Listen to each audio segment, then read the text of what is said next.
Are you sick of seeing people on the internet who say things like, build a life you don't need a break from, live your dream life, or create a better life for yourself? I know I was. I used to see it a lot on the internet and it really pissed me off. And for a long time, I never asked why. But if I were to give myself feedback and really ask that question now, it's because I wanted to live a better life, but I knew where I was not living up to that. I was drowning in bills, my relationship was barely surviving, and I really struggled with my self-confidence.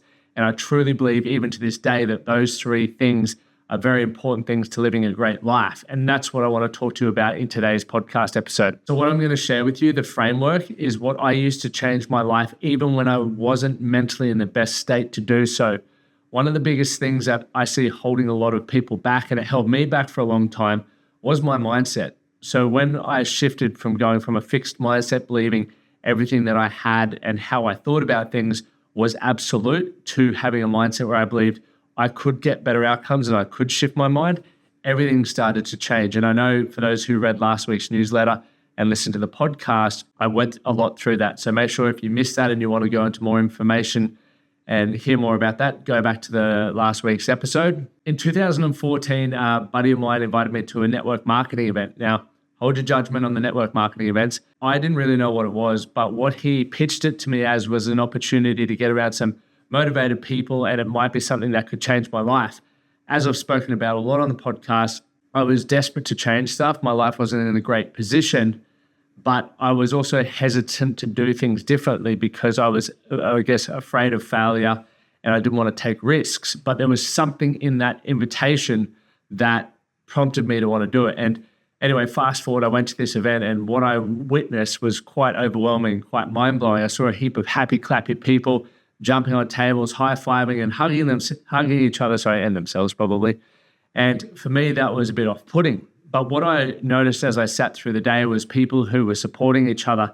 They were overcoming adversity. They were supported by like-minded individuals and they were dreaming big. I was able to grab that from the day and, I guess remove it from all the stuff that I didn't like, which I mentioned a moment ago, and take the lessons that I needed to be able to go, okay, there's something in this.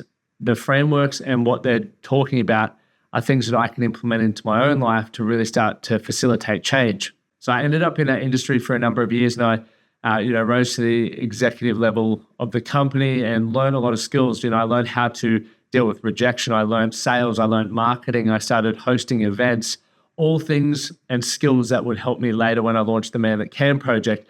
Eventually, I realized that that industry wasn't necessarily something that I woke up and I was super passionate about. So moving through the transitions of life, that is what led me to launching the Man That Can project. And it was this perfect storm where I realized I could get paid to do something that I love, and it would also, continue challenging me and allowing me to grow as an individual. And I guess that's that perfect storm. So I said in the email as well, and I wanted to share this with you around building a great life. How did I go from a guy who hated his life, a bloke who was earning $22 an hour, lacked self-confidence, hated his life, and was in a toxic relationship, to a guy who loved his life, was full of confidence, earns more money online than I thought I could, and I'm in a loving relationship. So the process that I'm going to share is a simple one. And if you're driving along, make sure you take time to pull over and write these ones down or take notes mentally somehow. But growth will take time. Only read this when you're committed to making a better life. So I've got a diagram up here, and if you want to find the newsletter, I'll have it in the link below where you can see the steps. But the first thing is having a vision, and I'll go into these in detail in a moment. Then we've got secondly, goals. Thirdly, having a plan. Fourth, having the perseverance and drive. Fifth, having focus. The vision, this was overwhelming, but once I got my head around it, it pulled me out of that rut. So a vision was essentially making or building this idea of what I wanted my life to look like. And in the beginning, I really struggled to paint a big picture. And I ended up paying some money. I did a course with a guy called Emil Steinveld and Joel Brown. And it was actually about the 10-year vision. So it was quite a useful course. And in this program, they said, right, we're going to write out your 10-year vision. You're going to start thinking about what you want your life to look like financially, what material possessions you want to have, what you want to understand and know, what your quality of your relationships, how you want to be physically, and so on. And then we're going to create it into this big, life story. Anyway, I went out along and did that. And when I handed my first draft in, Joel turned around and said, mate, that's not really a dream. Like, that doesn't inspire me. Does that excite you? And the answer to me from me was, no, it doesn't. So he said, go back and remove the limitations and try again. And for so many of us, we are limited by our past experiences and the environments that we're situated in, that we don't dream big. And when we aren't dreaming big, we aren't going to challenge ourselves. We aren't going to learn to problem solve. We aren't going to think about things in a different way to really create an abundant life. And I guess the idea behind that is, even if you don't achieve the big goals that you have for yourself, they're going to be a lot better than if you just limited yourself in the first place. And I believe it's this never-ending pursuit of happiness, success, fulfillment, and these other things that we're chasing. So having a big vision, even though it may feel overwhelming in some moments in time, you then can move it into goals, plans to break it down into more bite-sized chunks to move forward to that. So that's going to bring me to the second point, the goals. That was getting clear on the specifics around that. So what money would allow me to do that? How was I going to earn that money? And obviously flexibility and freedom are big values of mine, so I do that online.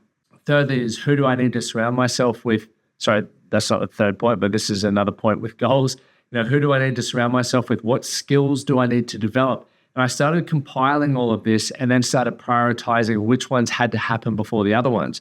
So this is how we get this to-do list. And one of the benefits with our 12-week game plan within our Strong Men of Value Academy is that when you're working towards one goal, it should be leading you to the next. So upon completion, you now know what the next goal is. The challenge many people face with, for example, a 6-week health challenge is they don't have the next goal, which is why they'll have great success usually within or during that 6-week period. But after that, then they'll go back to where they once were. So the goal with the vision is to then be able to help you create a number of small goals and also have some goals up your sleeve that you continue to keep working towards in order to achieve that life vision. So let's go to number 3 now. It's the plan, right? What is the plan that is going to lead you to be able to achieve the goal? A lot of people don't plan enough. They either don't plan enough, or they spend their time too much doing too much planning, paralysis by analysis, meaning they don't do anything. And you've got to find this sweet spot, meaning a plan will always change, I believe, because you get feedback, stuff that's out of your control pops up. So you've got to be able to pivot. But when you do enough due diligence and you create a plan that isn't going to take you too much time, but can allow you to start moving towards what you want, that to me is that perfect plan.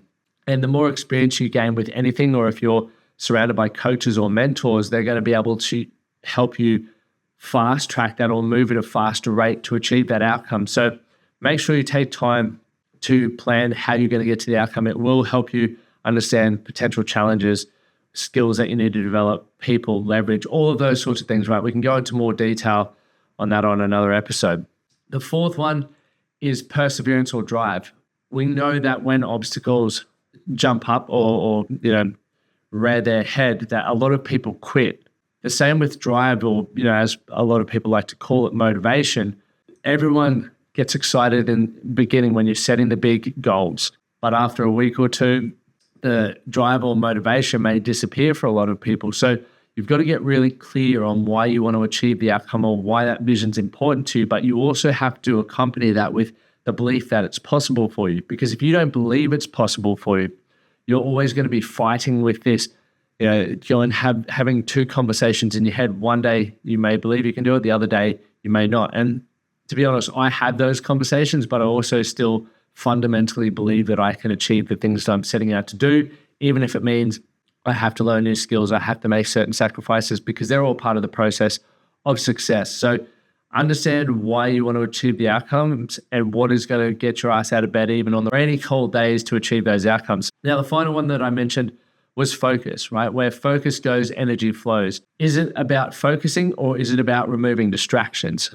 I personally believe as I get older in life, it's about removing distractions. It's very easy to want to say yes to everything, right? It's a great opportunity to learn. You may have the FOMO, fear of missing out, or as you become more successful, more opportunities arrive on your desk. And for me personally, I love feeling important. I love feeling needed. So it's very hard to turn those things down. But when you have focus towards achieving the goals that you want to achieve, saying no is one of the hardest but yet most important things to do. ultimately there, when you understand what your goal is, you need to ask yourself the question, is this going to move me closer to my goal or distract me? And if it's distracting you, you then get to make the decision, okay, do I want this distraction in my life right now, or do I need to be laser focused on the outcome? And my belief is a lot of people aren't getting the results that they want because they are getting distracted, right? They're allowing more distractions in their life, which is removing their focus. So if you want to make some rapid success, just bunker down for 3 to 6 months and really focus in on doing the things that you need to do that are going to move you to the outcomes that you're really excited about and focused on for the moment. If you're listening to this and you're thinking to yourself, I don't really have anything, or I don't have a vision, and maybe it is too overwhelming, that's exactly where I started. The first thing that I set was just to make $1 million. This was even before I did that course with Joel and Emil. I thought to myself, I want to make $1 million. I didn't really know much else about that. But when I set that goal, I just believed it was going to solve so many problems without even, I guess, thinking about it in too much detail. I just thought $1 million, be able to travel a lot, buy nice things, not worry about money. They sounded pretty cool to me. And it was in the pursuit of the $1 million that I became the person that I am today, that I'm still growing into. You realize and recognize that in order to earn $1 million, you have to learn specific skills. You have to sharpen up your communication. You have to think about things differently, which ultimately builds your self-confidence, builds your belief, and will change your environment, because you will either grow with people or apart from people. That's just part of that process. So on the pursuit, if you want that badly enough, you will grow and evolve as a person and as a man. So you will grow your mindset, you'll grow your network, you'll grow your skill set, you will grow your communication. And they're all things that are going to help you overall, not only in business and with your finances, but with your relationships and your social environments, and just the relationship and fulfillment you'll find within yourself. It's one of the best journeys I've embarked on. And this episode right now is literally being recorded on my phone. I don't have any of my podcast stuff. Amy and I are on holidays at the moment, and I always record on a Thursday, which is today.